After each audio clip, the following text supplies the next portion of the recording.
ان سے بات کریں گے, پھر اس کے بعد کوئی نتیجہ ہوگا تو بتا دیں گے. اور یعنی ابھی بات چیت جاری ہے اور نامہ پیام جاری ہے. سر آج یہ بھی رپورٹ ہو رہا ہے کہ شاہ محمود قریشی صاحب نے, کیونکہ وہ بھی وہاں پر تھے جی ایچ کیو حملہ کیس میں پیش ہوئے تھے, اور علی امین گنڈا پور, شبلی فراز صاحب, شیخ رشید, شہریار آفریدی, تو شاہ محمود صاحب نے بھی یہ کہا کہ جی مذاکرات جو ہے نا وہی واحد راستہ ہیں.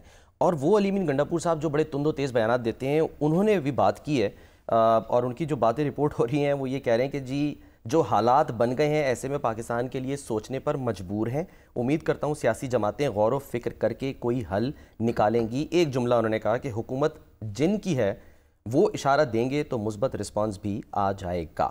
اور انہوں نے کہا کہ جی 21 دسمبر تک دونوں طرف سے مثبت پیش رفت کی امید ہے. کل تو پازیٹیوٹی ہے. پانی پت کی بات کر رہے تھے, سومناتھ کی بات کر رہے تھے, یہ سوچے بغیر کہ سومناتھ کہاں ہے, پانی پت کہاں تھا, اچھا جغرافیہ کہاں ہے. تو بہرحال اب یہ نہ تو کوئی سومناتھ کا مندر ہے یہاں, نہ کوئی محمود غزنوی ہے, تو اس لیے سوچ سمجھ کے بات کرنی چاہیے, یہ سب کے حق میں بہتر ہے. آج سر وہ کمیٹی کو بھی طلب کیا تھا ویسے, وہ جو مذاکراتی کمیٹی ہے, لیکن آج کمیٹی کے ممبران مانی گئے, وہ کہہ رہے ہیں کہ ان کی اجازت نہیں ملی, کل اب امکان ہے کہ وہ جائیں گے, کل ملاقات کریں گے کمیٹی والے. ابھی تو 2 دن ہے, جمعہ ہے, ہفتہ ہے, اور where will there is a way. جہاں ارادہ ہوگا وہاں راستہ بھی نکل آئے گا. ایگزیکٹلی. اچھا سر آگے بڑھتے ہیں اور اب بات کرتے ہیں ذرا وہ جو پابندیاں لگائی گئی ہیں 4 پاکستانی اداروں پر.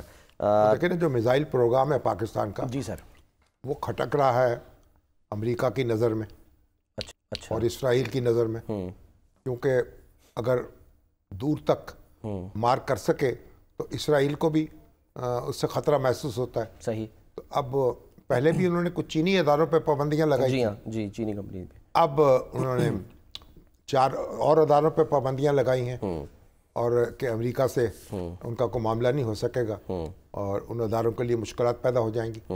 اور امریکہ جو ہے پاکستان کا جو میزائل پروگرام ہے اس کو دباؤ میں لانا چاہتا ہے یا اس کو رکوانا چاہتا ہے.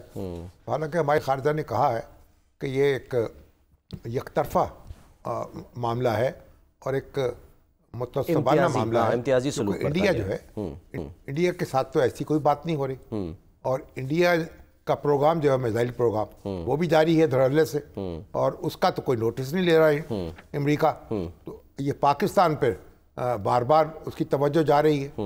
تو یہ کوئی یعنی دوستانہ جو تعلقات ہیں پاکستان کے امریکہ سے, اس کے حوالے سے کوئی اچھی خبر نہیں ہے. کیونکہ بہرحال پاکستان کو اس کا مقابلہ کرنا ہے, اور مقابلہ کرنے کے لیے ضروری ہے کہ ہم اپنے گھر کو درست کریں, گھر میں متحد ہوں. آج تو زلفی بخاری صاحب نے بھی بیان دیا ہے نا, اس پہ احتجاج کیا ہے. جی ہاں, وہ بیسیکلی رویے پر, ہاں اس کے خلاف ہے. سب کو اکٹھے ہونا چاہیے. یعنی پاکستان کا جو دفاعی پروگرام ہے, اب اس کو اگر کوئی روکنا چاہے یا سبوتاش کرنا چاہے تو پوری قوم جو ہے اس کو متحد ہو کر اس کا جواب دینا چاہیے. اس میں تو دو رائے ہو نہیں سکتی. زلفی بخاری صاحب تو کہہ رہے ہیں کہ پاکستان کی جغرافیائی پوزیشن کی وجہ سے یہ ضروری ہے کہ پاکستان اپنی قومی خود مختاری کے تحفظ کے لیے ہمیشہ مناسب اقدامات کرے, اور انہوں نے اس اقدام کو کنڈیم کیا ہے اپنے ٹویٹ میں. پاکستان جو ہے اس کے اپنے معاملات ہیں, اس کو اپنا دفاع کرنا ہے, اور اس کو جو خطرات درپیش ہیں سر دنیا اس سے آگاہ ہے. سید محمد علی صاحب ہمارے ساتھ موجود ہیں, ذرا پوچھ لیتے ہیں کہ کیا میزائل پروگرام پر سید صاحب. جی وعلیکم السلام, کیسے ہیں آپ شامی صاحب, سلمان صاحب؟ Thank you sir. یہ رہنمائی فرمائیں کہ جو ہمارا میزائل پروگرام ہے اس سے زیادہ شکایت تو اس سے اسرائیلی کو ہو سکتی ہے نا, کہ اسرائیل اس کی زد میں آ جائے گا. لانگ رینج میزائل جو ہیں, لانگ رینج میزائل. تو دیکھیں پہلی بات تو میں کچھ حقائق آپ کے سامنے مختصراً رکھنا چاہتا ہوں شامی صاحب, کہ دیکھیں پاکستان کی پہلے تو قوم کو یہ بالکل اطمینان رکھنا چاہیے, اور آپ اس کے گواہ ہیں کہ الحمدللہ کسی بھی سیاسی قیادت ہو, کسی بھی طرح کی حکومت ہو, ہمارے ایٹمی اور میزائل پروگرام پہ نہ کبھی سمجھوتا کیا گیا ہے اور نہ انشاءاللہ کبھی کیا جائے گا, پہلی بات. اور دوسری بات کہ یہ کوئی مغربی دباؤ کوئی پہلی دفعہ نہیں آیا ہے. ہماری 45 سال میں Pakistan is the most sanctioned U S ally, یہ بھی آپ جانتے ہیں, اور ان پابندیوں کا ہمارے اوپر اور ہمارے پروگرام پہ کوئی اثر نہیں پڑا ہے. تیسری بات یہ ہے کہ چونکہ ہمارا پروگرام مکمل طور پہ الحمدللہ داخلی وسائل اور ہمارے سائنسدانوں اور انجینئرز کی محنت کا ثمر ہے, تو اس لیے بھی اس کے اوپر کوئی اثر نہیں پڑتا. ہاں یہ بائیڈن ایڈمنسٹریشن کے آخری دنوں میں ان کی کوتاہ نظری کا ایک شاخسانہ ہے کہ وہ پاکستان جیسے اہم ملک کے اوپر غیر ضروری طور پہ دباؤ ڈال رہے ہیں، جبکہ ہمارا جو ایٹمی اور میزائل پروگرام ہے اس کا واحد مقصد جنوبی ایشیا میں جنگ کے خطرے کو یعنی کہ ناممکن بنانا ہے، اور دیرپا امن کی خواہش ہے. اور جو ہم نہیں چاہتے کہ کسی دور دراز ممالک کے اوپر کوئی جنگ مسلط کریں، حملہ کریں، لیکن ہم کسی دوسرے کو اپنے ملک پہ حملے سے باز رکھنا بھی ہماری قومی سلامتی کی ضرورت ہے، اور اس پہ ہم کبھی سمجھوتا نہیں کریں گے. تو ایک سال میں یہ تیسری مرتبہ کہا جا رہا ہے کہ مزید کمپنیز پہ پابندی لگی ہے، تو امریکہ کو تشویش ہے کیا پاکستان کے میزائل پروگرام سے؟ خطرات کیا ہے؟ اچھا دیکھیں، اس کو مختصراً 3 اعتبار سے دیکھا جا سکتا ہے سلمان صاحب. پہلی بات یہ ہے کہ یہ ایک تکلیف دہ حقیقت ہے کہ بھارت کا جو اثر و رسوخ ہے ارباب اختیار کے اندر اور حکام بالا کے اندر اور ایوان اقتدار کے اندر امریکہ میں بتدریج بڑھ رہا ہے، اور اس کا اثر یہ پڑ رہا ہے کہ بھارت جو ہے پاکستان کے حوالے سے امریکی پالیسیوں پہ اثر انداز ہونے کی کوشش کر رہا ہے. یہ ایک افسوسناک حقیقت ہے جس کی وجہ سے آپ جانتے ہیں کہ بھارت کا جو میزائل اور ایٹمی پروگرام ہے اس کا کمانڈ اینڈ کنٹرول، اس کا ماضی، اس کا طرز عمل انتہائی ناقص اور غیر ذمہ دارانہ رہا ہے، اور اس کے باوجود آپ کو نظر آتا ہے کہ امریکہ اس سے کوتاہ نظری برتتا ہے، اور یہ افسوسناک بات ہے، لیکن بہرحال یہ حقیقت ہے. آپ جو مگر اس کا مقابلہ ہم یعنی کیسے کریں گے؟ کو مذاکرات شروع کرنے چاہیے یا بس ایبسولوٹلی ناٹ کہہ کے اپنا کام شروع کر دیں؟ دیکھیں، پاکستان کے میزائل اور ایٹمی پروگرام کو نا آپ بہت اچھی طرح جانتے ہیں شامی صاحب، 3 ادوار میں دیکھا جاتا ہے. پہلے وہ ٹائم تھا جس میں ہم یہ صلاحیت حاصل کرنے کی کوشش کر رہے تھے، اور مغربی طاقتوں نے ایڑی چوٹی کا زور لگایا کہ ہمیں روکا جائے، لیکن وہ ان تمام پابندیوں کے باوجود ناکام رہے. الحمدللہ اللہ کی مہربانی سے، سائنسدانوں کی محنت سے، قوم کے اتحاد سے ہم نے یہ صلاحیت حاصل کر لی. پھر انہوں نے دوسرا کام یہ شروع کیا 9/11 کے بعد کہ ہمیں دنیا میں بدنام کیا جائے کہ جناب آپ بہت غیر ذمہ دار طاقت ہے. تو ہم نے اس کا بھی دلائل سے اور حقائق سے مقابلہ کیا، اور اب تیسرے دور میں جا رہے ہیں کہ جناب اب آپ کی جو یعنی کہ کوالٹیٹیو اس میں جو امپروومنٹس آ رہی ہیں اس پہ دباؤ ڈال کے ہمیں باز رکھا جائے. تو یہ بھی انشاءاللہ قوم کی حمایت سے، اتحاد سے، ہماری فوج کی سلامتی سے اور ہماری قیادت کے جو عزم ہے اس کے ساتھ اس بات کو بھی انشاءاللہ ہم ناکام بنائیں گے. اور پاکستان کے میزائل پروگرام پہ آپ کہہ رہے ہیں کہ اس سے کوئی یعنی کہ فرق نہیں پڑے گا. کمانڈ اینڈ کنٹرول سسٹم پہ بڑی باتیں کی جاتی ہیں کہ پاکستان ماضی میں ظاہر سی بات ہے، لیکن ہمیشہ یہ کہا گیا پاکستان کا موقف کہ جی یہ بالکل مربوط ہے اور محفوظ ہے. دیکھیں، کمانڈ اینڈ کنٹرول جو ہے اس کا بنیادی مطلب یہ ہے کہ ہمارے میزائل سسٹم کو چلانے کا اختیار کس کے پاس ہے. تو یقینی طور پہ ہماری جو قومی قیادت ہے اور جو نیشنل کمانڈ اتھارٹی ہے، جو کہ ایک جامعہ، محفوظ، مستحکم اور مربوط نظام ہے، اس میں کسی قسم کی کوئی خدشے کی بات نہیں ہے. البتہ اگر آپ مشرقی ہمسائے سے دیکھیں، آپ کو یاد ہوگا شامی صاحب 2 سال پہلے ان کا ایک برہموس میزائل لانچ ہوا اور مریدکے کے پاس آ کے گر گیا. وہ تو شکر ہے کہ کسی کی جان نہیں گئی، ورنہ ہم ان کی غلط فہمی بھی دور کر دیتے. لیکن بات یہ ہے کہ اور دوسری جانب وہ ایسے میزائل بنا رہے ہیں کہ وہ کل کو شاید امریکہ پہ بھی حملہ کرنا چاہتے ہیں. تو یہ وہ حقائق ہیں جس کو کہ انفارچونیٹلی جو بائیڈن ایڈمنسٹریشن کے آخری دن ہیں وہ بہت میں سمجھتا ہوں افسوسناک غلطیاں کر رہے ہیں، اور میں توقع کرتا ہوں کہ جو ٹرمپ انتظامیہ آئے گی وہ ان غلطیوں کا ازالہ کرے گی، نظر ثانی کرے گی، کیونکہ پاکستان امریکہ سے بھی یہ توقع کرتا ہے کہ وہ اس خطے میں طاقت کے توازن اور تصویراتی جو اسٹریٹجک اسٹیبلٹی ہے اس کو مینٹین کرنے میں ایک ذمہ دار پاور کا رول ادا کرے، اس خطے میں طاقت کے توازن کو مینٹین کرے، اور پاک امریکہ تعلقات کے حوالے سے اس قسم کی غیر ذمہ دارانہ جو پالیسیز ہیں اس کے اوپر نظر ثانی کرے. ٹھیک ہے، صحیح ہے. بہت بہت شکریہ سید محمد علی صاحب. سر بہت بہت شکریہ. ماجود سر، دیکھیں پاکستان کا جو ایٹمی پروگرام ہے، جی ہاں، اب یہ کہتے ہیں نا کہ ہم ماضی سے کوئی سبق نہیں سیکھتا، لیکن جو سقوط ڈھاکہ ہوا اور جب بنگلہ دیش کی تخلیق ہوئی تو اس کے بعد پاکستان نے تو سبق سیکھا اور یہ فیصلہ کیا، ذوالفقار علی بھٹو صاحب اس وقت وزیر اعظم تھے، انہوں نے فیصلہ کیا کہ پاکستان کو اپنا ایٹمی پروگرام جو ہے وہ تیزی سے مکمل کرنا چاہیے. ٹھیک ہے. اور اگر پاکستان ایٹمی صلاحیت حاصل کر چکا ہوتا تو انڈیا جو ہے اس کی ضرورت نہیں ہو سکتی تھی اس طرح وہ پاکستان پہ چڑھ دوڑتا اور پاکستان کے داخلی معاملات میں مداخلت کرتا. تو پھر ڈاکٹر عبدالقدیر خان جو ہیں وہ اپنی جگہ ہالینڈ میں تھے، وہاں سے انہوں نے رابطہ کیا اور ایک کوہوٹا ریسرچ لیبارٹری جو ہے اس کی بنیاد رکھی گئی اور پھر پاکستان نے اپنا ایٹمی پروگرام مکمل کر کے دکھایا. اور بھٹو صاحب رخصت ہو گئے. بھٹو صاحب کے 2 کارنامے ہیں. اچھا. ایک ایٹمی پروگرام کی تکمیل جو ہے اس کے تیزی سے انہوں نے اقدامات کیے اس کے لیے، اور دوسرا یہ کہ انہوں نے پاکستان کا دستور جو ہے 1973 کا وہ اتفاق رائے سے بنایا.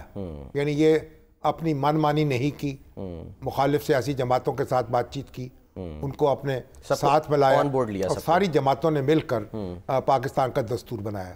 اور آج بھی وہ دستور جو ہے پاکستان کی سالمیت اور اس کی مضبوطی کی علامت ہے. صحیح. اور بنیاد ہے بلکہ.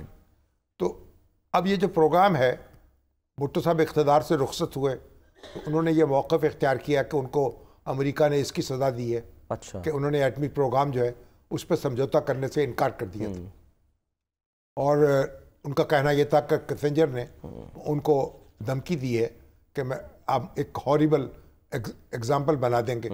اب اس کے کسنجر کے الفاظ کیا تھے کیا نہیں تھے، میں نے بڑی اس کی قریت پڑتال کی. اچھا. مگر اصل میں کسنجر نے ان سے یہ کہا تھا کہ دیکھیے اب تو ہماری حکومت ہے اور ہم آپ کے دوست ہیں. ریپبلکنز کی حکومت تھی، نکسن پریزیڈنٹ تھے، تو اس کے بعد اگر ڈیموکریٹس آ گئے اور جمی کارٹر کے اس کے بعد منتخب ہوئے اور اگر ڈیموکریٹس آ جائیں گے تو پھر وہ آپ کے لیے بہت مشکلات پیدا کریں گے. اچھا. اور آپ کے لیے بہت مشکل پیدا ہو جائے گی. یعنی اس طرح کی بات کسنجر نے کہی تھی. اور لیکن بہرحال اب بھٹو صاحب جو تھے انہوں نے اس پہ لوگوں کو بھی اپنے ساتھ میں لانے کی کوشش کی اس نقطے پہ. لیکن جب ان کا تختہ الٹ گیا، وہ پھانسی بھی چڑھ گیا، تو جنرل ضیاء الحق آئے اقتدار میں. لیکن جنرل ضیاء الحق جو ہیں انہوں نے بھی اس پر سمجھوتہ کرنے سے انکار کیا. اور انہی کے دور میں ایٹمی پروگرام اور ان کے دور میں 1983 میں یہ پروگرام مکمل ہو گیا. اچھا. اور بلکہ یہ چاغی جو ہے اس کا بھی انتخاب کر لیا گیا کہ یہاں دھماکہ ہوگا. اچھا. وہاں سرنگ بھی کھود لی گئی. اچھا. وہاں فائرنگ بھی کر دی گئی. اور ہماری جو اٹامک انرجی کمیشن ہے اس کے انجینئر اور اس کے کارکن جو ہیں وہ اس کی حفاظت کرتے رہے. اور دیکھیں کسی کو کانوں کان خبر نہیں ہوئی. تو سر لیکن اتنا ٹائم پھر کیوں لگایا دھماکے کرنے میں یا دنیا کو بتانے میں؟ آپ نے صلاحیت حاصل کر لی، ٹھیک، لیکن دھماکہ جو ہے اگر پاکستان کرتا، پہل کرتا، اس کے بڑے اثرات ہوتے اور اس پہ بڑی پابندیاں لگ جاتی. تو اپرچون مومنٹ جو ہے اس کا انتظار کیا جاتا رہا کہ کوئی ایسا لمحہ آئے جس میں آپ پاکستان اپنی یہ جو طاقت ہے اس کو عیا کر سکتے. ایسا کوئی دلیر لیڈر بھی آئے نا، ایسا کوئی سیاسی جماعت بھی آئے. یہ اپرچون مومنٹ کی بات ہوتی ہے. مکمل تو ہو گیا نا، کس لمحے آپ یہ کام کر سکیں. اچھا.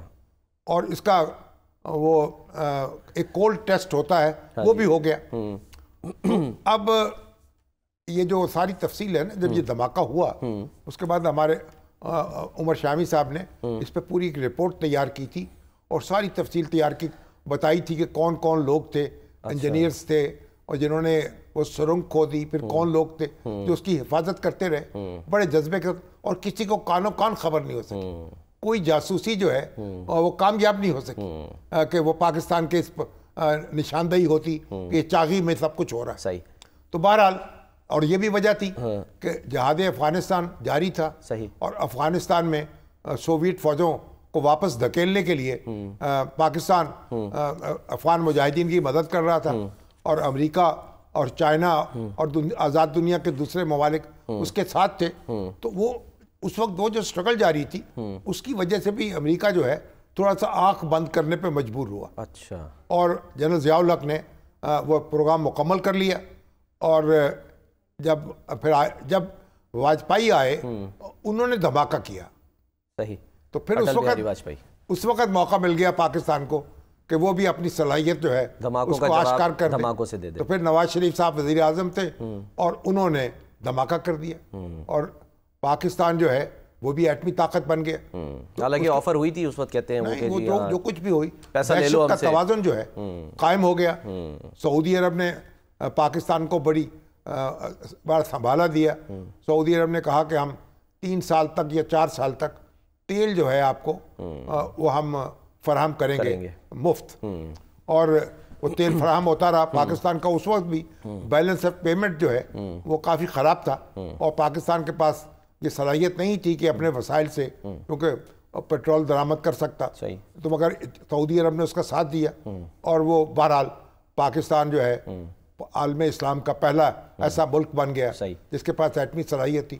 اور انڈیا کے ہمارے درمیان بھی دہشت کا توازن قائم ہو گیا, یا طاقت کا توازن, بیلنس طاقت کا توازن کہہ لیجیے, دہشت کا توازن کہہ لیجیے, کہ ان کو بھی پتہ لگ گیا کہ اب ان پہ پاکستان پر میلی آنکھ نہیں ڈالی جا سکتی اور پاکستان پر چڑھائی نہیں کی جا سکتی.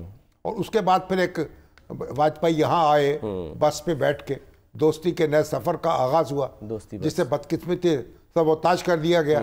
جنرل پرویز مشرف کی جو مہم جوئی تھی, کارگل آپریشن تھے, حالانکہ وہ ایسا موقع تھا کہ دونوں ملک جو ہیں مسئلہ کشمیر کے حل کے لیے اقدامات پر تیار ہو گئے تھے اور ایک بیک ڈور چینل قائم ہو گیا تھا اور خصوصی نمائندے بھی مقرر کر لیے تھے دونوں نے, وزیر اعظم نواز شریف نے بھی اور وزیر اعظم واجپئی نے بھی, تاکہ وہ کسی ایسے فارمولے پہ پہنچیں ایسے جس سے تسلیم کیا جا سکے اور یہ کشمیر کا مسئلہ جس سیٹل کیا جا سکے. اور یہ بڑا, اور واجپئی نے اس وقت کہا تھا کہ ہم کسی نے کہا یہ آپ ہندوستانی دستور جو ہے اس میں تو اس کی اجازت نہیں ہوگی. انہوں نے کہا ہم انسانیت کے دستور کے تحت معاملہ کریں گے پاکستان سے. تو ایک اس وقت ایک گیم چینج ہو جاتی, پر تاریخ بدل جاتی, اور واجپئی بھی بڑے اس ارادے میں تھے, وزیر نواز شریف بھی پرعزم تھے کہ ہم نے یہ مسئلہ جو ہے اس کو نپٹا لینا ہے اور اس کے بعد اچھے ہمسایوں کی طرح رہنا ہے اور جنوبی ایشیا میں ایک نئے دور کا آغاز کرنا ہے. لیکن بدقسمتی سے پرویز مشرف نے اسے سبوتاج کر دیا اور ان کے کوتا اندیش ساتھیوں نے, اور انہوں نے حکومت سے بالا ہی بالا یہ ساری کارروائی کی اور تاریخ جو تھی اس کو داغدار کر دیا. پھر وہ رہی صحیح گزر سر 5 اگست 2019 کو اب اس کے مگر پوری پاکستانی قوم خواہ فوجی حکومت رہی خواہ سیاسی حکومت رہی, بینظیر بھٹو بھی آئیں, نواز شریف صاحب بھی آئے اور جنرل ضیاء بھی آئے, اور ایٹمی پروگرام پہ کوئی پاکستان نے سمجھوتا نہیں کیا, اور پھر میزائل پروگرام شروع کیا, اس میں بھی بینظیر بھٹو کا بڑا کردار ہے, اور پھر اس کے بعد ہم اس کو مکمل کیا اور اس کے بعد ہم مزید اس میں اضافہ کرتے جا رہے ہیں اپنی صلاحیت میں. اور پوری پاکستانی قوم جو ہے وہ اس کی پشت پہ رہی ہے. اس معاملے میں کوئی آواز اختلافی ہماری صفوں میں نہیں اٹھی. تمام سیاسی لیڈر اور تمام فوجی قیادتیں اس کے ساتھ جڑی رہی ہیں اور اس نے ہم نے یہ ایک ناقابل یقین کامیابی حاصل کر کے دکھائی ہے. اور آج بھی ضرورت ہے کہ ہم متحد ہوں, ہم اپنے اختلافات کو ختم کریں, ہم ایک دوسرے کی شکایات کو دور کریں, ہم ایک دوسرے کو جو دشمن بنا لیتے ہیں اور ایک دوسرے کے خلاف کوئی پانی پت کی لڑائی لڑنا چاہتے ہیں, کوئی سومنات ایک دوسرے کو قرار دے کے حملہ کرنا چاہتے ہیں, ان رویوں سے باز آئیں, اپنی اپنی غلطیوں کی اصلاح کریں, ان کا احساس کریں, ان کا ادراک کریں. اور ابھی جو بات چیت چل رہی ہے اور یہ معاملہ خبریں آ رہی ہیں کہ مذاکرات شروع ہو سکتے ہیں, اللہ کرے یہ شروع ہو جائیں, نتیجہ خیز ہوں, اور خان صاحب اپنا کردار ادا کریں اور ان کے مخالفین اپنا کردار ادا کریں. شہباز شریف اپنی جگہ, اب یہ جو پابندیاں بھٹو اپنی جگہ, آصف زرداری اپنی جگہ, عمران خان اپنی جگہ. صحیح ہے سر. مذاکرات ظاہر ہے ابھی شروع نہیں ہوئے, لیکن یہ اس کا جو رد عمل اب آیا, ٹھیک ہے کہ پی ٹی آئی نے کہہ دیا, زلفی قاری صاحب نے, کہ جی ہمیں اس پر جو ہے نا وہ اعتراض ہے, لیکن حنیف عباسی صاحب جو ہیں وہ آج وہ ٹویٹ شیئر کر رہے تھے سجاد برقی صاحب کے, اور انہوں نے کیا کہا ذرا وہ سن لیتے ہیں کہ وہ کیا کہہ رہے ہیں کہ جی امریکی پابندیوں پر جو اوورسیز ہیں, پی ٹی آئی اوورسیز, وہ خوشی سے نہال ہیں. دکھائیے جی کیا فرما رہے تھے. مذاکرات کے بارے میں آپ کو بتا دیا ہے کہ مذاکرات کا راگ انہوں نے ہی الاپنا شروع کیا, انہوں نے ہی کمیٹی بنانی شروع کی. ہماری طرف سے تو نہ انہیں کہا گیا کہ آپ آ کے ہمارے ساتھ چائے پئیں, نہ کھانا کھائیں. پہلے تو یہ کہا گیا کہ امریکہ نے ہماری حکومت گرائی ہے، اب اسی سے حکومت میں واپس آنے کی بھیک مانگ رہے ہیں، یہ علیحدہ چیپٹر ہے۔ آج اگر ہم محفوظ ہیں، ہماری سرحدیں محفوظ ہیں، تو کس وجہ سے محفوظ ہیں؟ وہ اس نیوکلیر پاور کی وجہ سے محفوظ ہیں۔ جیسے فتنہ الخوارج کے خلاف لڑ رہے ہیں، اسی طرح یہ فتنہ السیاست جو ہے اس کا خاتمہ بھی انشاءاللہ تعالی ہم کر کے رہیں گے۔ اپنے اقتدار کو حاصل کرنے کے لیے ہمیں پاکستان کی سالمیت سے نہیں کھیلنا۔ پی ٹی آئی میں، بی ایل اے میں اور خوارج میں کوئی فرق نہیں ہے، اور اگر کوئی فرق سمجھتا ہے تو وہ اپنی غلط فہمی دور کر دیں۔ اس پر سر کوئکلی آپ کو یہ بھی دکھا دوں کہ حافظ نعیم صاحب کیا کہتے ہیں، پھر ہم ذرا بریک لیں گے۔ تبصرہ اس کا میں جو ہے نا چاہوں گا آپ بعد میں کریں۔ حافظ نعیم صاحب جو ہیں وہ اس پر کیا فرما رہے تھے؟ امریکہ کون ہوتا ہے کہ جو یہ کہے کہ فلاں کمپنی میزائل ٹیکنالوجی میں معاونت کر رہی ہے اور فلاں کمپنی کر رہی ہے، جس کے پاس خود بڑے پیمانے پر ایٹمی ہتھیار موجود ہیں، اور وہ واحد طاقت ہے جس نے یہ ایٹمی ہتھیار استعمال کیا ہے، مسلسل بلینز آف ڈالرز کی سپورٹ اسرائیل کو فراہم کر رہا ہے نسل کشی کے لیے۔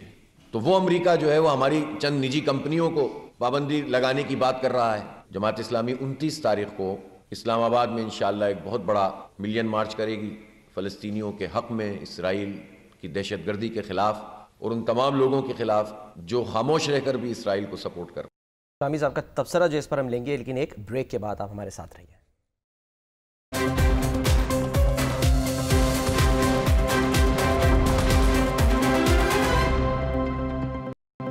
Welcome back. شامی صاحب، ایک تو حنیف عباسی صاحب جو ہیں وہ کہہ رہے ہیں کہ یہ جو اوورسیز پی ٹی آئی ہے بہت بغلیں بجا رہی ہے، خوشی بنا رہی ہے، اور وہ سجاد برکی صاحب کی ٹویٹ جو ہے وہ دکھائی ہے کہ وہ ان سینکشنز پر خوش ہیں۔ وہی بات کہ جی آپ پاکستان کی سالمیت کی بات آتی ہے تو پھر آپ کیوں؟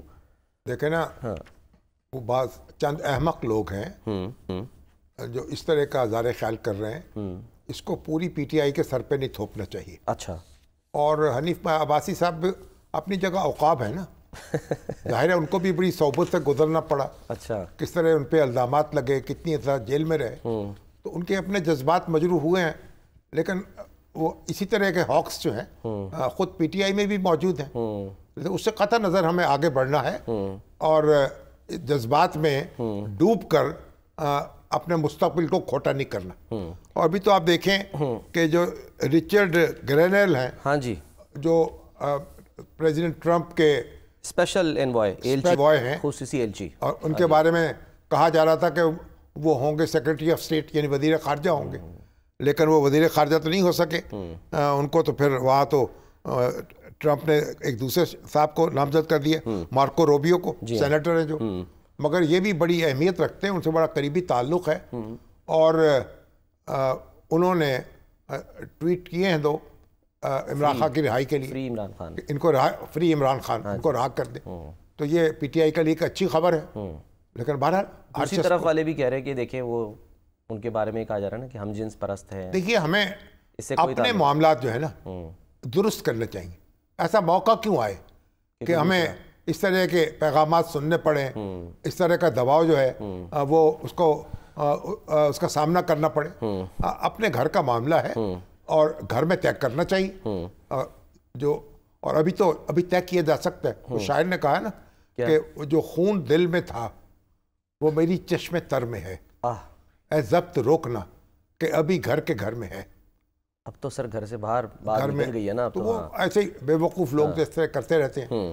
آج دیکھیں نا، آج جب ہمارے وزیر اعظم شہباز شریف جو ہیں وہاں قاہرہ میں ڈاکٹر یونس سے ملے بڑی پرتپاک طور پر، اور پھر ان سے سوچا کہ پاکستان اور بنگلہ دیش کے تعلقات کو کیسے بہتر بنایا جائے، اور جو حالیہ اقدامات ہوئے اس پر شکریہ ادا کیا۔ وہاں پاکستانی کی طالب علموں کے لیے پابندیاں ختم کی گئی ہیں، پاکستانیوں کی جو جانے پر وہاں ایک اسپیشل چھانبین ہوتی ہے وہ ختم کی گئی ہے، اسپیشل ڈیسک کا۔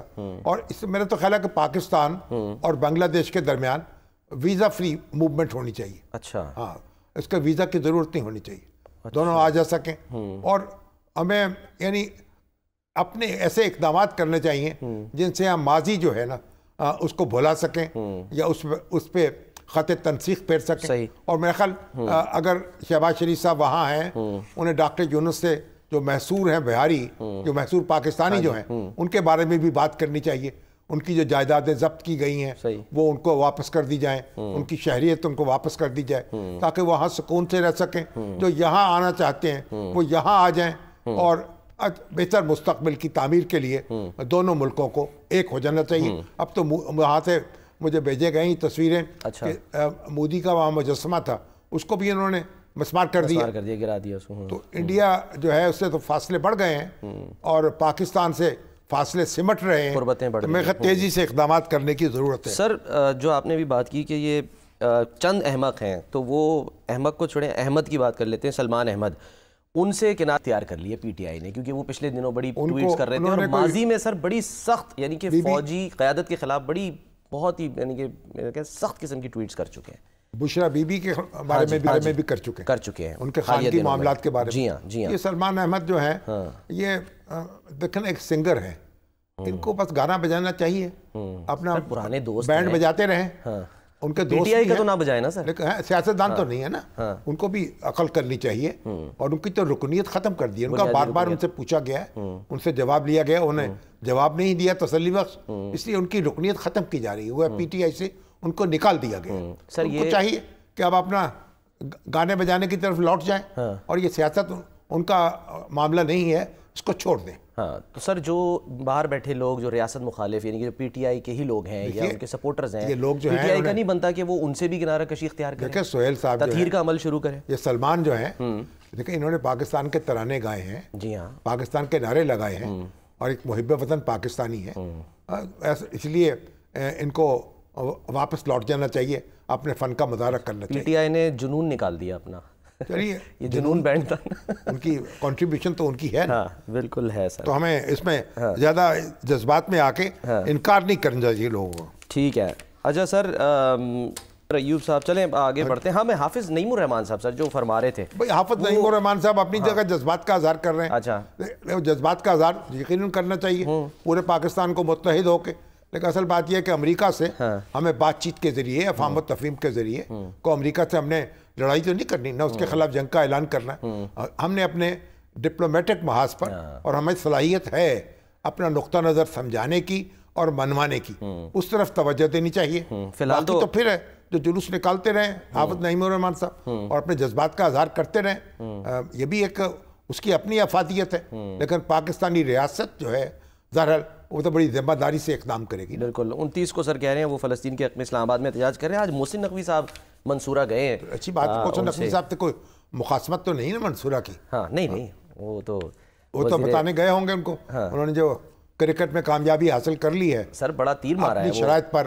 اب وہ ورلڈ کپ ہوگا اور یہ ایک اچھی خبر ہے. دیکھیں اب ہمارے جو ایک بہت بڑے ڈاکٹر تھے ڈاکٹر سعید باجوہ, جی بہت بین الشہرت کے نیورو سرجن, وہ امریکہ میں انتقال کر گئے. رحیم یار خان سے ان کا تعلق تھا, وہاں کی باجوہ فیملی بڑی ممتاز فیملی ہے, اور اس کے چشم و چراغ تھے. اور نیورو سرجن تو دنیا کے چوٹی کے چند لوگوں میں سے تھے, اور انہوں نے بہت یعنی سب سے امیر ڈاکٹر سمجھے جاتے ہیں وہ امریکہ کے. لیکن انہوں نے جو پیسہ کمایا اور انہوں نے وہ پھر فلاحی کاموں میں لگایا, اس پر پھر ان پہ مقدمات بھی قائم ہو گئے, اور سمجھا گیا کہ یہ جو مدد کر رہے ہیں شاید یہ جو انتہا پسند ہیں ان کی مدد کر رہے ہیں. لیکن بہرحال وہ بری ذمہ ہو گئے, اور اس کے بعد وہ انہوں نے وہاں اپنا جھنڈا گاڑا. اب اللہ کو پیارے ہو گئے ہیں, اللہ ان کی مغفرت فرمائے, اور ہمیں بھی پاکستانیوں کو اور دوسرے ڈاکٹر جو ہیں ان کو وہاں امریکہ میں ان کو بھی اسی طرح پاکستان سے جڑنے کی توفیق عطا فرمائے. اور ایک بات اور ہے, طواف گروپ ہے یہاں بہت بڑا, یہ حرمین شریفین کی زیارت کے لیے یہ گروپ قائم ہے. اس کے بانی چیئرمین الحاج مقبول احمد مرحوم کی اہلیہ جو ہیں وہ بھی انتقال کر گئی. ہمارے امتیاز الرحمان چودھری اور صفوان الرحمان چودھری, احسان الرحمان چودھری کی والدہ, ان کو بھی تبلیغی مرکز رائے ونڈ کے قریب قبرستان میں دفن کر دیا گیا. اللہ تعالیٰ ان کی بھی مغفرت فرمائے. اور یہ دیکھیں کہ ابھی گزشتہ دنوں مجھے جانے کا اتفاق ہوا گجرانوالہ میں, اور گجرانوالہ میں چیمبر آف کامرس میں. اچھا, اور وہاں کے جو پریزیڈنٹ ہیں میرے خیال رانا صدیق صاحب ہیں, انہوں نے ہمارا استقبال کیا بڑے دھوم دھام سے. اچھا, اور ہمارے جو بخاری ویلفیئر فاؤنڈیشن کے عدیل بخاری صاحب ہیں, ہمارے نوجوان انیک بٹ ہیں, وہ بڑے پیش تھے ہمیں وہاں, انہوں نے بار بار دعوت دی. اچھا, اب وہاں جو انہوں نے بریف کیا ہمیں تو ابھی اس پہ غور ہی نہیں کیا تھا, وہ کیا؟ 150 سے زیادہ مصنوعات جو ہیں گجرانوالہ سے 80 سے زائد ملکوں کو برآمد کی جا رہی. اچھا. اور $2.5 ارب جو ہے کی مالیت کی برآمدات ہو رہی. اچھا. اور پھر یہ ہے کہ جو یہ مصنوعات ہیں انہوں نے درآمدات کی کمی میں $3 ارب کی درآمدات کم ہوئی ہیں. اچھا. جو پاکستان میں وہ لوکل مارکیٹ میں سپلائی کرتے ہیں وہی اشیاء اگر باہر سے منگوائی جاتی تو $3 ارب خرچ ہوتا. اور اسی طریقے سے انہوں نے کہا کہ کراچی، لاہور اور فیصل آباد کے بعد گجرانوالہ چوتھا بڑا صنعتی شہر ہے اور 40 ارب روپے محصولات کی مد میں FBR کو جمع کرا چکا اس سال. اچھا. اور 8,000 سے زیادہ اس کے صنعتی یونٹ یہاں موجود ہیں اور 13,000 سے زیادہ گھریلو صنعتیں وہ کام کر رہی ہیں. اچھا. اتنی بڑی کنٹریبیوشن ہے گجرانوالہ کی. لیکن جو گجرانوالہ کو سہولتیں میسر ہونی چاہیے وہ میسر نہیں ہیں. شہر کا نظم و نسق درست نہیں ہے. ٹریفک جو ہے بد نظمی ہے اس کی. اور پھر یہ کہ وہ مطالبہ کر رہے تھے کہ جو پاسپورٹ والوں کا ان کا جو ایک ڈیسک ہے وہ یہاں قائم کیا جائے.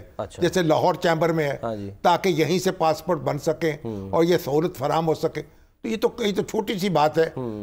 محسن نقوی صاحب کو فوراً اس پہ توجہ کرنی چاہیے. صحیح. اور گجرانوالہ شہر جو ہے اس میں یہ پوٹینشیل ہے کہ وہ پاکستان کی صنعتی ترقی میں بڑا اہم کردار ادا کر سکتے ہیں. میں نے تو ان سے کہا کہ بھائی آپ کو کاریں بنانی چاہیے، ای کاریں آپ بنائیں، ٹرک بنائیں، اور ہم کیوں درآمد کر رہے ہیں ان کو؟ تھوڑی سی سرپرستی کی جائے اور یہ ساری چیزیں یہاں بننے لگیں. اور گجرانوالہ جو ہے پاکستان کی صنعتی ترقی میں بڑا اہم کردار ادا کر سکتا ہے. اب اس کے چیمبر کی سرپرستی کریں. اور پھر ہمارے جو عطا اللہ قاسمی صاحب ہیں ان کی ہمشیرہ بھی وہاں رہتی ہیں. ان کا بخاری ویلفیئر فاؤنڈیشن انہوں نے بنائی ہے، ان کے خاندان نے. اچھا. وہ ان کے عدیل بخاری صاحب ان کے ترجمان تھے. وہ بھی ہم گئے ان کے دفاتر دیکھنے. تو تعلیم دی بچوں کو میڈیکل فیسلٹی دی جا رہی ہیں، تعلیم دی جا رہی ہے، IT کا ہنر سکھائے جا رہے ہیں، سلائی اور IT اور دوسرے اور سارا اپنے وسائل سے، ذاتی وسائل سے، کوئی عطیہ وصول نہیں کیا جا رہا. تو بہت خوشی ہوئی. گجرانوالہ سلامت رہے. ہمارے سہیل احمد جو ہیں ان کا شہر ہے عزیزی کا، اور وہ بھی اس کے ایک اب تو جو پہلوان گجرانوالہ پہلوانوں کے شہر تھا نا، اب تو اس کے پہلوان جو ہیں ہمارے سہیل احمد صاحب ہیں. دنیا میں پورے میں شہرت ہے ان کی. اور تو میں نے کہا اب وہ ہمارے جو ہیں ڈاکٹر اپنا ہاشمی صاحب، شعیب سرور ہاشمی صاحب، وہ بنا رہے ہیں وہ بڑا دل کا اسپتال بنا رہے ہیں، سرور شاہدہ ٹرسٹ اسپتال، تاکہ دل کے مریضوں کا وہاں علاج ہوگا، جو غریب ہوں گے مفت علاج ہوگا. اور بڑا ایک بھاری پروگرام ہے. تو چیمبر والوں سے میں نے کہا بھائی آپ بھی کچھ ڈالیں اس میں حصہ اور بنا دیں. 2-4 ارب کی کیا بات ہے، ان کو وسائل فراہم کریں، ایک بڑا اسپتال بنا دیں. ایئر لائن بھی بنا لیتے ہیں سر، صنعت کار بہت کچھ بنا سکتے ہیں وہ. ایگزیکٹلی. اور مگر یہ ہے کہ سرکاری سرپرستی جتنی ہونی چاہیے وہ نہیں ہے. حالانکہ مسلم لیگ نون جو ہے اس کی بھی بڑی زبردست فالوئنگ رہی وہاں. اور پھر عمران خان صاحب جو ہے انہوں نے بھی اپنے پاؤں وہاں جمائے، لیکن جو توجہ نہیں کی جو توجہ کرنی چاہیے تھی. آج خواجہ آصف صاحب سر ادھر تھے سیالکوٹ چیمبر آف کامرس میں، تو بہرحال وہاں پر انہوں نے کہا کہ 50% کرپشن ختم ہو جائے تو IMF کی ضرورت ہی نہ پڑے. وہ تو اس طرح اشارے کر رہے ہیں. ختم کر دیں. ابھی تو آپ دیکھیں نا نیب جو ہے اس نے کتنی اسامیاں ختم کی ہیں؟ 238 مختلف. اور یعنی اس کو انہوں نے ذرا رائٹ سائزنگ کی ہے، کیونکہ اب کہا جا رہا تھا پہلے سے جو ترامیم ہوئی ہیں نیب آرڈیننس میں، اس کے بعد اس میں اب کیسز کی تعداد بھی کم ہو جائے گی نا وہاں. تو اس لیے اسٹاف کو بھی کم کیا گیا. تو اب تو ویسے تو ہونا چاہیے تھا یہ نیب جو ہے، ہمارے شاہد خاقان عباسی صاحب تو کہتے کہ اس کو ہونا ہی نہیں چاہیے. نیب چلا لو یا ملک چلا لو. اصل بات یہ ہے کہ جو ہمارے ادارے موجود تھے، FIA ہے، پولیس ہے، دوسرے تفتیشی ادارے ہیں، وہ ان کو کام کرنا چاہیے تھا. اینٹی کرپشن کے ڈپارٹمنٹ ہر جگہ موجود ہیں. ایک ادارے کو کام نہیں کرنے دیتے، دوسرا ادارہ بنا لیتے ہیں. وہاں حکومت کی مداخلت ہوتی ہے، اس کو کوئی فری ہینڈ نہیں ملتا. ایک ادارہ اس کا علاج ڈھونڈتے ہیں، دوسرا ادارہ، پھر تیسرا ادارہ. حالانکہ اداروں کو ٹھیک کر لیں تو ادارے پہ ادارہ بنانے کی ضرورت ہی نہیں ہے. دوبارہ جبکہ نیب اب کوشش کرنی چاہیے. اس وقت تو بڑے ڈھنگ کے ہیں اس کے سربراہ ایک ریٹائرڈ لیفٹیننٹ جنرل ہے جی نذیر احمد صاحب. تو اب نیب سے شکایات بھی کم ہوئی ہیں کیونکہ حکومت اس کو استعمال بھی نہیں کر رہی سیاسی طور پر, اور ان کے جو چیئرمین ہیں وہ میرا خیال استعمال ہونے کو تیار بھی نہیں ہے. بالکل بالکل. اچھا سر, خاتمہ جو ہے وہ کبھی بڑا ضروری ہے, اور اس سلسلے میں جو ابھی رپورٹ ہے نا تازہ, وہ یہ کہتی ہے کہ جی مجموعی کیسز ان کی تعداد 64 ہو گئی ہے, اور سب سے زیادہ جو ہیں کیسز ان کا تعلق بلوچستان سے ہے. ہمارے ساتھ موجود ہیں سر سربراہ انسداد پولیو پروگرام پنجاب عدیل تصور صاحب. عدیل صاحب السلام علیکم. السلام علیکم. جی سر فرمائیے گا, مہم اس وقت جاری ہے, غالباً شاید 22 دسمبر تک یہ جاری رہے گی. اس وقت ایکچوئل سچویشن کیا ہے, خاص کر اگر ہم پنجاب کی بات کرتے ہیں؟ جی السلام علیکم. جی سب سے پہلے تو میں آپ کا شکریہ ادا کروں گا پولیو کے موضوع پہ آپ نے بات کرنے کے لیے وقت نکالا. پنجاب کے اندر جی ہمارے پاس جو ٹوٹل بچے جن کو پولیو کے قطرے پلائے جائیں گے وہ تقریباً 2,33,00,000 بچے ہیں, اور آج کے دن تک تقریباً 1,50,00,000 بچوں کو قطرے پلائے جا چکے ہیں. اور ابھی ہماری مہم اس وقت جاری ہے, اور گھر گھر ٹیمیں جاتی ہیں اور ان کو قطرے پلا رہی ہیں. اور جو بچے قطرے پلانے سے رہ جاتے ہیں ان کے آخری 2 دن جو مہم کے ہوتے ہیں وہ اس کے لیے رکھے جاتے ہیں کہ جو مہم کے دوران جو بچے مس ہو گئے ہیں ان کو قطرے پلائے جائیں. تو اب وہ سلسلہ جاری ہے, اور انشاءاللہ تعالی ہماری کوشش ہوتی ہے کہ کوئی بچہ بھی قطرے پینے سے محروم نہ رہے. آپ یہ بتائیں کہ کتنی عمر تک کے بچوں کو قطرے پلائے جا سکتے ہیں؟ جی اس کے اندر گائیڈ لائنز یہ ہیں کہ 5 سال اور اس سے کم عمر کے بچے جو ہیں وہ کیونکہ ان کا مدافعتی نظام اس قابل نہیں ہوتا کہ وہ پولیو کے وائرس سے نبٹ سکے, تو ان کو قطرے پلائے جانا بہت ضروری ہے. تو یہ جو ٹارگٹ میں نے آپ کو بتایا 2,33,00,000 بچے, یہ وہی ہیں جو کہ 5 سال اور اس سے کم عمر کے بچے ہیں. مگر پاکستان میں پنجاب میں تو یہ ختم ہو چکا تھا وائرس, پھر یہ یہاں اب ایسی رپورٹیں کیوں آ رہی ہیں؟ جی یہ بڑا آپ کا سوال بالکل ٹھیک ہے, کیونکہ ہمارے جو گزشتہ 2-3 سال تھے وہ اس کے اندر بڑے اچھے ریزلٹس آ رہے تھے کہ پاکستان کے اندر پولیو کے کیسز بھی بہت کم ہو گئے تھے, نہ ہونے کے برابر تھے. لیکن یہ جو موجودہ سال گزرا ہے, اس سال 64 کیسز ابھی تک آ چکے ہیں, اور ایک دفعہ پھر سے یہ خدشہ سر اٹھانے لگا ہے کہ پولیو کا خاتمہ ہمارے لیے ایک اور بڑا چیلنج بن چکا ہے. پنجاب میں جہاں تک اس کا تعلق ہے کہ پنجاب میں اس سال 1 کیس رپورٹ ہوا ہے جو کہ ضلع چکوال میں تھا, اور اس حوالے سے پنجاب کا مقابلہ اگر باقی جگہوں سے کیا جائے تو ہم نسبتاً محفوظ رہے ہیں. لیکن ساتھ ہی ساتھ یہ ہے کہ ہمارے 15 اضلاع ایسے ہیں جہاں پر یہ وائرس ماحول کے اندر پایا جاتا ہے, جس کو ہم انوائرمنٹل سرکولیشن کہتے ہیں, کہ ماحول کے اندر یہ وائرس پایا جاتا ہے. اس کی وجوہات بہت ساری ہیں, کیونکہ پنجاب تمام صوبوں کے ساتھ اس کی جغرافیائی سرحدیں ملتی ہیں پنجاب کی, اور ہمارے یہاں بہت زیادہ آنا جانا ہے ہر صوبے کے لوگوں کا, اور بالکل ہونا بھی چاہیے. پچھلی دفعہ یہ رپورٹ آئی تھی کہ انڈیجنس نہیں تھا وائرس, جو یعنی کہ یہاں پر جس کی فائنڈنگ ہوئی تھی, کہ مختلف حصوں میں, دیہاتوں میں, بہت شہروں کے اندر معاشی سرگرمیوں میں حصہ لینے والے بہت سارے لوگ دوسرے صوبوں سے آتے ہیں, اور یہاں پر وائرس کی موجودگی جو ہے وہ اس کے انڈیکیٹرز بھی یہی بتاتے ہیں کہ وہ ان کا تعلق جو ہے وہ باہر سے آنے والوں سے ہوتا ہے. ہمارے لیے لیکن اچھی بات یہ ہے پنجاب کی کہ ہم نے یہاں پہ ایسی تمام آبادیاں جہاں پر دوسرے صوبوں سے لوگ آتے ہیں, ہم نے ان کو نہ صرف یہ کہ آئیڈینٹیفائی کیا ہے, بلکہ ہم کیمپین کے مہم کے پہلے 3 دن کے اندر سب سے پہلے کوشش کرتے ہیں کہ ان کو ویکسینیٹ کیا جائے, ان کے بچوں کو قطرے پلائے جائیں. تو یہ ہمارے لیے ایک بہت بڑا چیلنج ہے. یہاں تو کوئی مزاحمت نہیں ہے. ہاں کیونکہ بنو اور کرک میں بھی پچھلے دنوں واقعات ہوئے, ایک پولیو ورکر سر جاں بحق ہوا ہے. پنجاب میں تو کوئی ایسا مزاحمت نہیں ہے, لوگ تعاون کرتے ہیں. کیا خیال ہے, کیا رسپانس ملتا ہے یہاں پہ؟ جی یہ آپ کا مشاہدہ جو ہے بالکل درست ہے. یہ بڑی ہماری بدقسمتی ہے, اور نہایت افسوس کی بات بھی ہے کہ کے پی کے اندر اور بلوچستان کے اندر پولیو کی ٹیمیں ٹارگٹ ہو جاتی ہیں, تو یہ ایک صحت کے مسئلے سے بڑھ کے ایک سیکیورٹی کا مسئلہ زیادہ بن جاتا ہے. تقریباً ہر مہم کے دوران وہاں پہ پولیو کی ٹیموں پہ کوئی نہ کوئی حملہ ہوتا ہے. بڑے یہ دکھ کی بات ہے. جہاں تک پنجاب کا تعلق ہے تو ہمارے پاس الحمدللہ اس قسم کے مسائل کا سامنا نہیں ہے.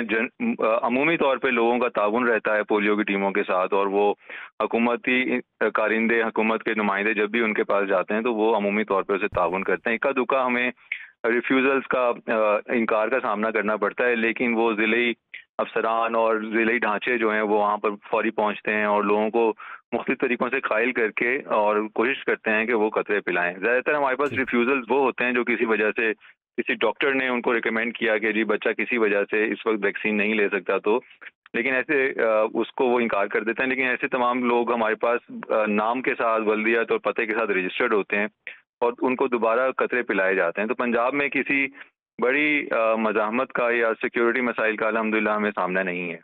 ٹھیک ہے. مکمل خاتمے کا خواب کب پورا ہوگا؟ بس مختصراً بتا دیں، ٹارگٹ رکھا ہے کوئی؟ جی بالکل، نیشنل ایمرجنسی سینٹر کی طرف سے ہمارے پاس جون 2025 کا ٹارگٹ ہے اور ہم اگلے 6 مہینے ہمارے لیے بڑے اہم ہیں اور سب لوگ ٹھیک ہے. عدیل تصور صاحب بہت بہت شکریہ، بہت بہت شکریہ. سر والدین کے لیے ایک جملہ بس یعنی کہ یہی کہ جی بچوں کو جو ہے یہ پولیو کے قطرے ضرور پلائیں. ایک بریک لیتے ہیں، بریک کے بعد ہم واپس آتے ہیں.